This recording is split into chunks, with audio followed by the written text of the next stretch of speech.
बीड जिल्ह्यातील मस्साजोगचे सरपंच संतोष देशमुख यांच्या हत्याकांड प्रकरणानंतर आता राज्यात राजकीय खळबळ चांगलीच उडाली आहे। मंत्री धनंजय मुंडे यांनी आज आपल्या मंत्रिपदाचा राजीनामा मुख्यमंत्री देवेंद्र फडणवीस यांच्याकडे सुपूर्द केला आहे व मुख्यमंत्री यांनी तो राजीनामा स्वीकारून पुढील कारवाईकरिता राज्यपाल यांच्याकडे पाठविला आहे। धनंजय मुंडे यांच्या राजीनाम्यानंतर आता राजकीय क्षेत्रात चांगलीच खळबळ उडाली आहे। सरपंच संतोष देशमुख यांच्या हत्याकांड प्रकरणातील आरोपींवर सुद्धा कठोर कारवाई करावी अशी मागणी आता सामान्य जनतेकडून होत आहे। तर संतोष देशमुख हत्याकांड प्रकरणातील एकाही आरोपीला सोडले जाणार नाही असा इशारा राज्याचे मुख्यमंत्री तथा गृहमंत्री देवेंद्र फडणवीस यांनी माध्यमांशी बोलताना दिला आहे। आज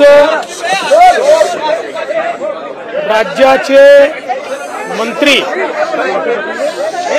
श्री धनंजय मुंडे यांनी माझ्याकडे आपला राजीनामा दिलेला आहे।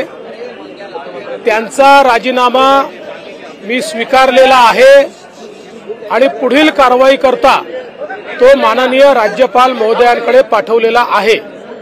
त्यामुळे मंत्री धनंजय मुंडे यांना राजीनामा स्वीकारून या ठिकाणी मुक्त करण्यात आलेलं आहे।